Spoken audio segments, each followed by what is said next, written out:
اعوذ باللہ من الشیطان الرجیم بسم اللہ الرحمن الرحیم الحمد للہ رب العالمین والصلاة والسلام علی اشرف الانبیاء والمرسلین وآلہ الطیبین الطاہرین اعوذ باللہ من الشیطان الرجیم وما كان لمؤمن ولا مؤمنة اذا قضى الله ورسوله امرا ان يكون لهم الخيرة من امرهم وَمَن يَعْصِ اللَّهَ وَرَسُولَهُ فَقَدْ ضَلَّ ضَلَالًا مُبِينًا۔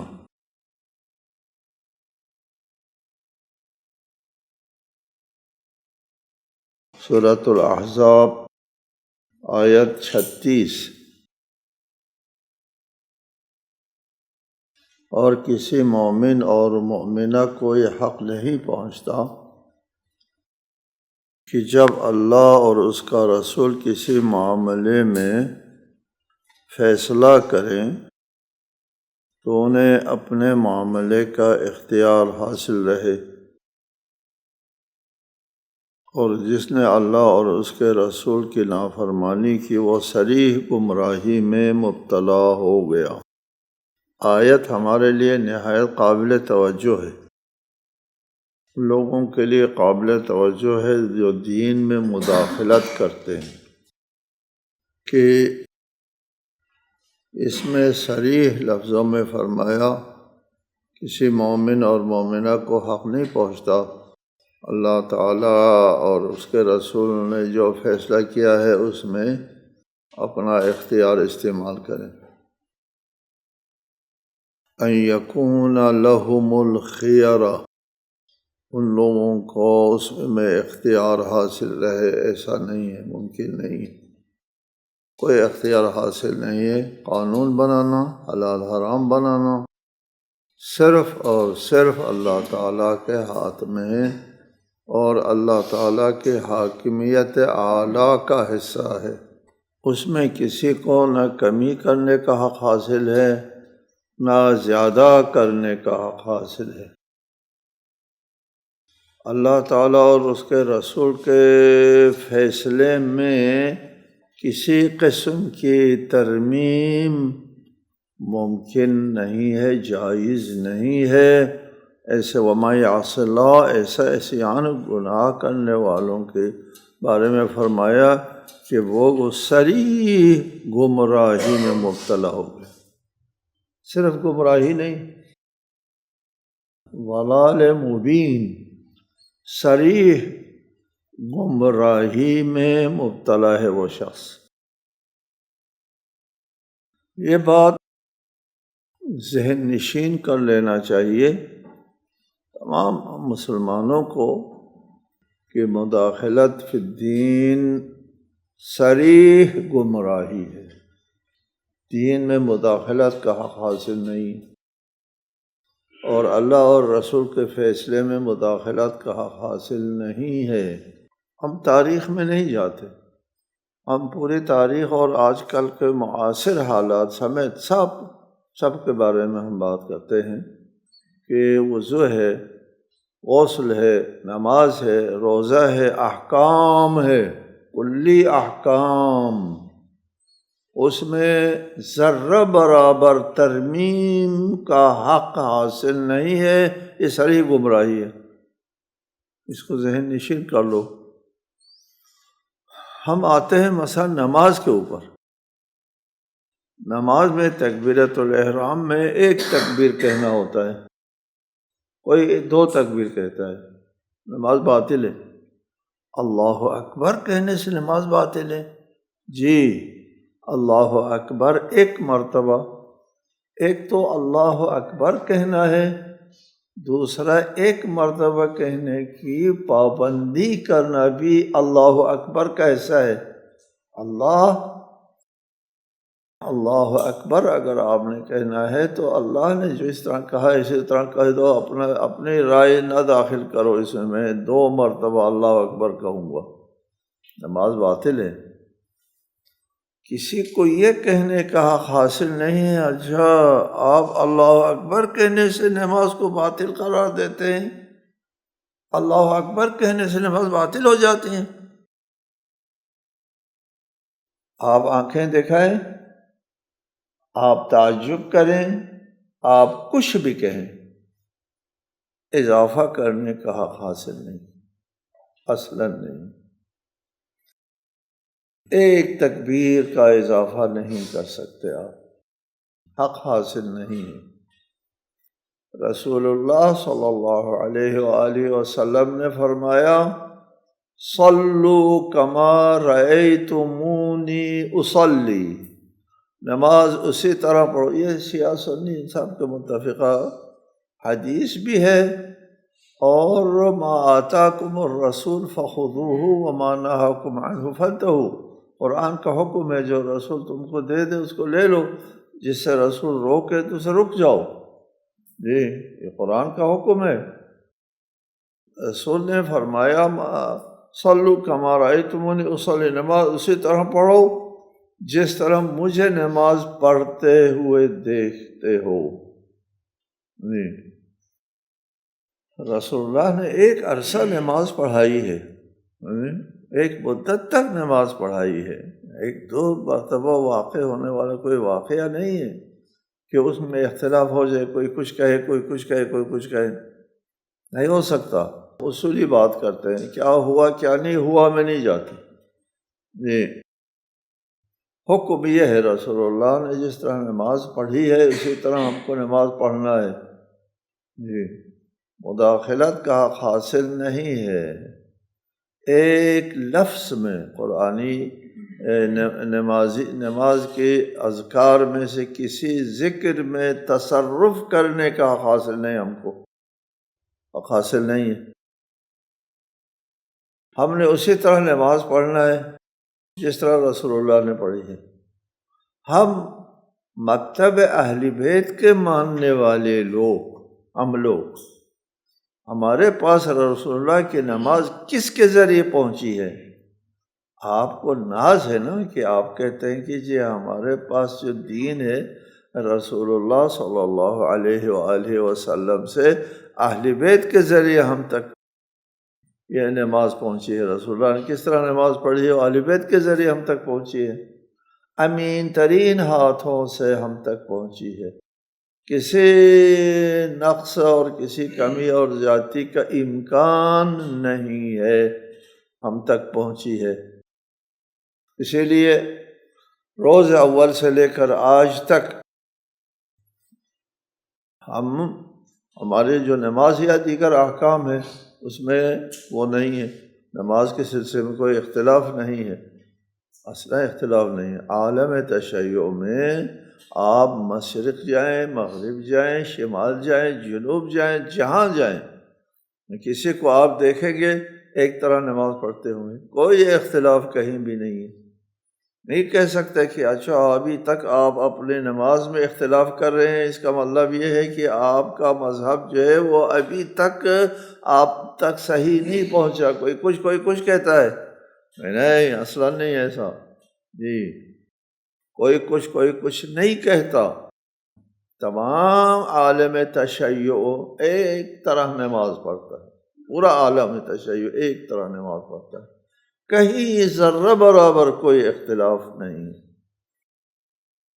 اذکار مستحبہ جو واجب نہیں ہے اس میں ہو سکتا ہے، اس میں ہم کو آزادی ہے، مستحب اذکار جو ہے وہ اس کو آپ چھوڑ سکتے ہیں، پڑھ سکتے ہیں۔ آپ سجدے میں، رکوع میں ذکر سجدہ، ذکر رکوع کے بعد اللہم صلی علی محمد وآل محمد، یہ اس کی اجازت ہے، اضافہ کر سکتے ہیں۔ لیکن نماز کے جو اذکار واجبہ ہے، ارکان ہے، افعال نماز ہے، اس میں پوری دنیا میں کہیں کوئی اختلاف نہیں ہے، نہ ہو سکتا ہے، ہو نہیں سکتا۔ جی آپ کہیں گے ہو رہا ہے، تو ہو نہیں سکتا، جو ہو رہا ہے وہ ہمارا اختلاف نہیں ہے۔ یہ جو اختلاف ہے نماز کے بارے میں، وہ ہمارا اختلاف نہیں ہے۔ جی ہمارا اختلاف ہے تو پھر مشرق میں اور مغرب میں اور جنوب شمال میں اور ہونا چاہیے، ہمارا اختلاف نہیں۔ ایک محلے میں ایک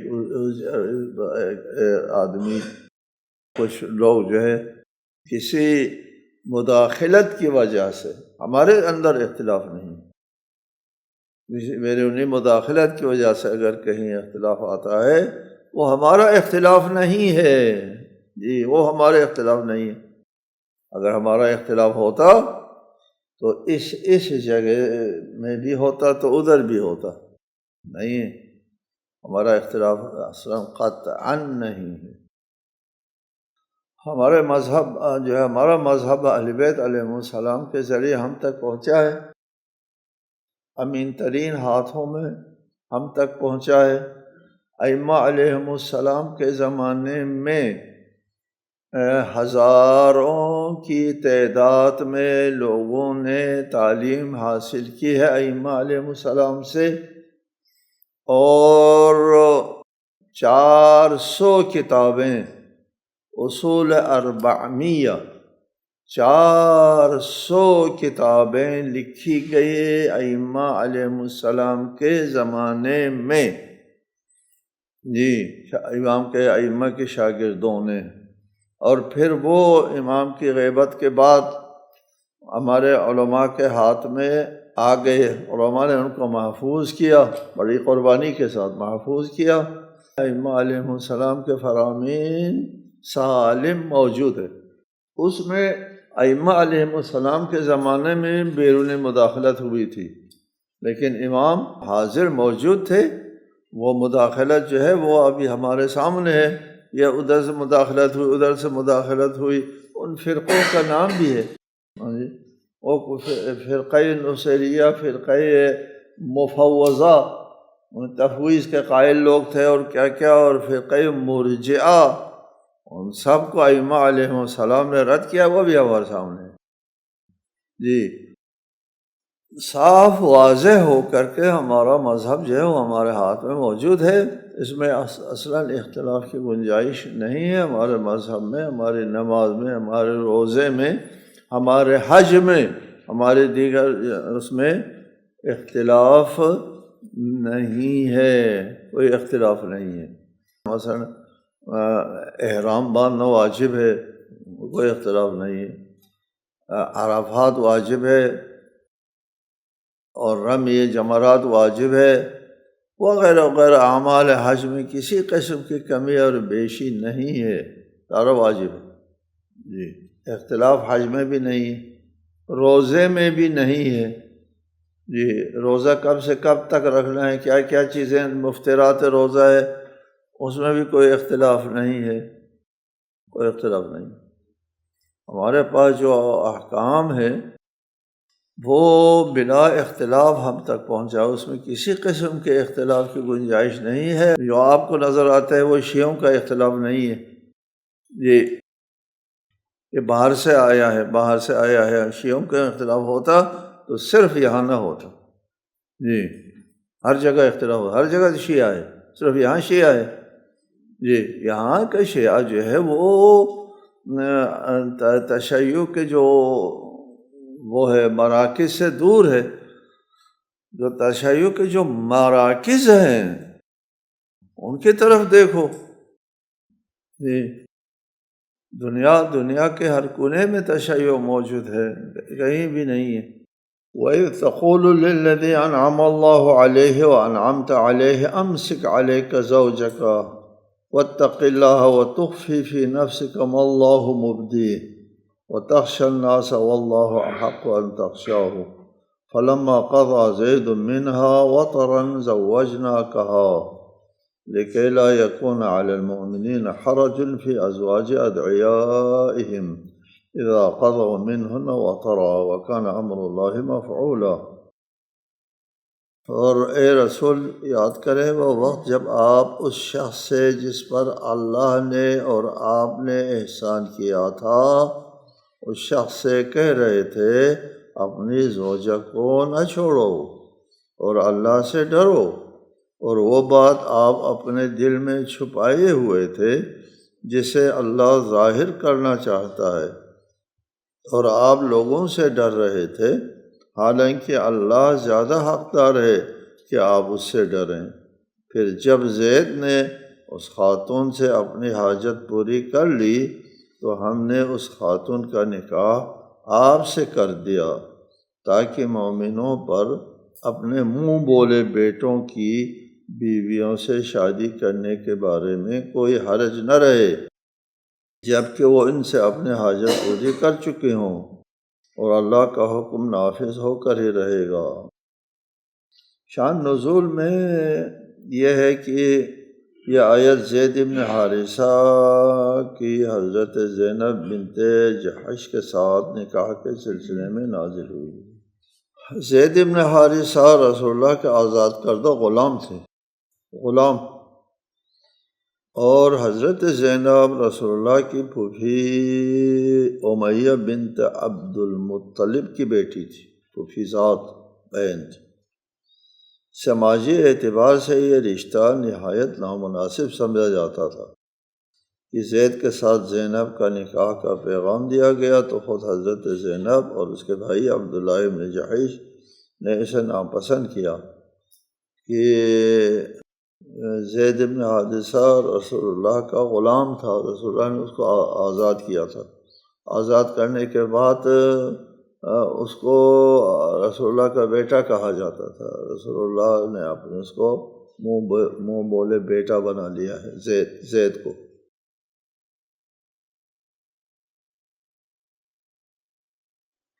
جب معلوم یہ ہوا کہ اللہ اور اس کے رسول کا فیصلہ ہے تو سب خاندان والوں نے اس رشتے کو قبول کر لیا، ورنہ کہاں یہ رشتہ قابل قبول تھا۔ خاندان قریش کے ایک محترمہ خاتون اور ایک زرخرید غلام کے ساتھ بیاہ لیا جائے ممکن نہیں تھا، کوئی نسبت نہیں تھی، لیکن یہ رشتہ کامیاب نہ رہ سکا۔ حضرت زینب کے ذہن سے یہ احساس دور نہ ہو سکا کہ وہ قریش کے شریف ترین خاندان بنی ہاشم کی بیٹی ہے اور زید ایک آزاد کردہ غلام ہے، نہیں ہو سکا۔ چنانچہ 1 سال اور کچھ مہینوں بعد طلاق کی نوبت آ گئی۔ جب طلاق کی نوبت آ گئی تو اس وقت کیا ہوا؟ زید بن حارثہ نے کہا کہ میں طلاق دیتا ہوں، میں زینب کو طلاق دیتا ہوں۔ اس حال میں آپ نے کہا کہ یہ کام نہ کرو۔ اس پر اللہ تعالیٰ نے یہ آیت نازل فرمائی، کیوں کہا آپ نے یہ کام نہ کرو؟ اذ تقول للذی انعم اللہ علیہ وانعمت علیہ، جس پر آپ اللہ تعالیٰ نے احسان کیا ہے اور آپ نے احسان کیا، غلام تھا، اس کو اللہ کے رسول نے آزاد کیا ہے، تو بڑا احسان تھا رسول اللہ کا۔ اس کے بارے میں واقعہ اس طرح بیان کرتے ہیں کہ یہ کیسے غلام ہوا۔ زید کے بارے میں کہتے ہیں کہ زید کی ماں ایک بار انہیں اپنے میکے لے کر گئیں، وہاں ان پر حملہ ہوتا ہے اور لوٹ مار میں چند آدمیوں کو پکڑ کے لے جاتے ہیں، ان میں حضرت زید بھی تھے، پکڑ کے لے گئے۔ وہ جاہلیت میں ایک دوسرے کے اوپر حملے ہوا کرتے تھے اور جیتنے والا دوسرے کو غلام بنا لیتے تھے، لوٹ کے لے گئے۔ ان کی عمر اس وقت 8 سال تھی، زید کی عمر۔ پھر زید کو ان لوگوں نے حباشہ کے بازار میں لے جا کر فروخت کر دیا، اور حضرت خدیجہ کے بھتیجے حکیم ابن حزام نے اسے خرید لیا اتفاق سے، ابھی اسلام آنے سے پہلے کی بات ہے، اور انہوں نے اسے اپنے پھوپھی حضرت خدیجہ کی خدمت میں پیش کیا۔ جب حضرت خدیجہ کا رسول اللہ سے عقد ہوا تو زید رسول اللہ کی ملکیت میں آ گیا غلام بن کر۔ اب زید 15 سال کا ہو گیا تھا اس وقت جب رسول اللہ کی ملکیت میں آ گیا، وہ جوان ہو گیا تھا۔ جب ان کے والد اور چچا کو پتہ چلا کہ زید مکہ میں ہے تو وہ ان کی تلاش میں رسول اللہ تک پہنچ گئے اور فدیہ کے عوض بچہ ان کے حوالہ کرنے کو کہا کہ یہ زید ہمارا بچہ ہے اور مہربانی کریں، ہم اس کے لیے عوض میں فدیہ دیں گے، یہ ہم کو دے دو، یہ بچہ ہمارا، ہم لے جاتے ہیں۔ حضور نے فرمایا خود زید کی مرضی پر چھوڑتا ہوں، اگر زید تمہارے ساتھ جانا چاہتا ہے ٹھیک ہے، تو میں فدیہ نہیں لوں گا، ویسے لے جاؤ۔ زید کو بلایا، زید نے اپنے والد کے ساتھ جانے سے انکار کر دیا، میں نہیں جاؤں گا، ابھی 15 سال ہو گیا تھا ادھر۔ اس پر حضور نے زید کو آزاد کر دیا اور اسے اپنا بیٹا بنا لیا۔ بہت بڑا اعزاز ملا زید کو، بہت اعزاز مل گیا کہ رسول اللہ نے اپنا، ابھی مبعوث برسالت نہیں ہوئے، اس سے پہلے کی بات۔ جب آپ مبعوث برسالت ہوئے تو زید سابقین میں سے تھے، سب سے پہلے ایمان لانے والوں میں سے تھے۔ ہجرت کے 4تھے سال آپ نے ان کا عقد اپنی پھوپھیزاد بہن حضرت زینب سے کیا۔ زید اور زینب کے درمیان میں ہجرت کے 4تھے سال میں عقد کر دیا۔ اس زید سے رسول اللہ نے فرمایا تھا امسک علیک زوجک واتق اللہ، اپنے زوجہ کو رکھو اور اللہ کا خوف کرو۔ اس سے آپ کہہ رہے تھے اپنی بیوی کو نہ چھوڑو اور اللہ سے ڈرو۔ یہ اس وقت کا ذکر ہے جب زید اور زینب کے تعلقات انتہائی خراب ہو گئے تھے اور زید طلاق دینے پر آمادہ ہو رہا تھا۔ تخفی فی نفسک ما اللہ مبدیہ، اور اپنے دل میں اس بات کو چھپائے رکھتے ہیں جسے اللہ ظاہر کرنے والا ہے۔ مجموع البیان میں اس کے سلسلے میں اس طرح آیا ہے، جس چیز کو رسول اللہ چھپانا چاہتے تھے وہ یہ تھی کہ اللہ تعالیٰ نے آپ کو ذریعہ وحی بتایا تھا کہ زینب کو طلاق ہونے والی ہے اور زینب آپ کی زوجیت میں آ جائے گی۔ اللہ نے بتایا تھا زینب کی طلاق ہو جائے گی اور آپ کی زوجیت میں آ جائے گی۔ رسول اس بات کو چھپا رہے تھے، کیوں؟ اس لیے کہ زید رسول کا بیٹا کہا جاتا تھا اور بیٹے کی بیوی کو بہو کہتے ہیں، اور اپنی بہو کے ساتھ شادی کرنا بہت بری بات ہے۔ یہ اللہ تعالیٰ کا حکم آیا ہے کہ اپنی بہو سے شادی کرنے والے ہیں آپ، تو رسول اللہ ڈر گئے، یہ کیسے ہو سکتا ہے، لوگ کیا کہیں گے؟ اس لیے آپ نے فرمایا تھا زینب کو طلاق نہ دو۔ اس پر اللہ تعالیٰ نے فرمایا آپ نے یہ کیوں کہا؟ اپنے بیوی کو نہ چھوڑا لیں کہ میں نے آپ کو بتلا دیا تھا کہ زینب آپ کی ازواج میں شامل ہونے والی ہے۔ اللہ تعالیٰ فرما رہا ہے کہ آپ نے کیوں کہا؟ میں نے آپ کو بتایا تھا زینب آپ کی زوجیت میں آنے والی ہے۔ رسول اللہ نے یہ اس لیے ظاہر نہیں کیا تھا کہ وہاں معاشرے میں یہ بات بہت ہی قابل مواخذہ بات تھی کہ اپنی بہو سے شادی کی ہے۔ اور جب کہ یہ منہ بولا بیٹا جو ہے وہ بیٹا نہیں ہوتا، جب وہ بیٹا نہیں ہوتا تو اس کی بیوی بہو نہیں ہوتی۔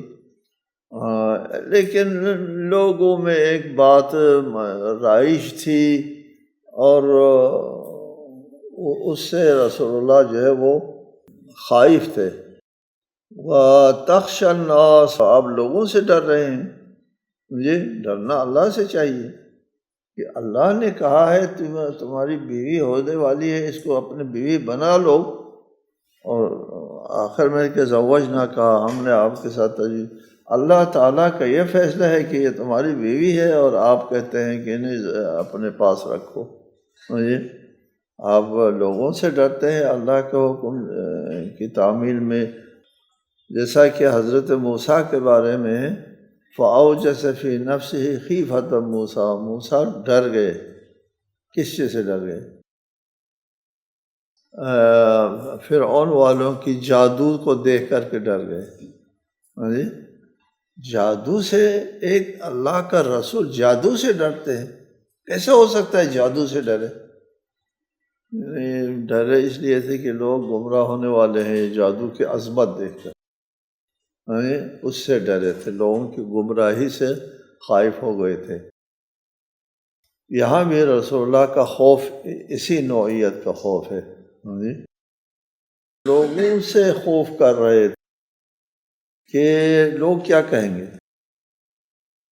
باقی آئندہ انشاءاللہ. والسلام علیکم ورحمۃ اللہ.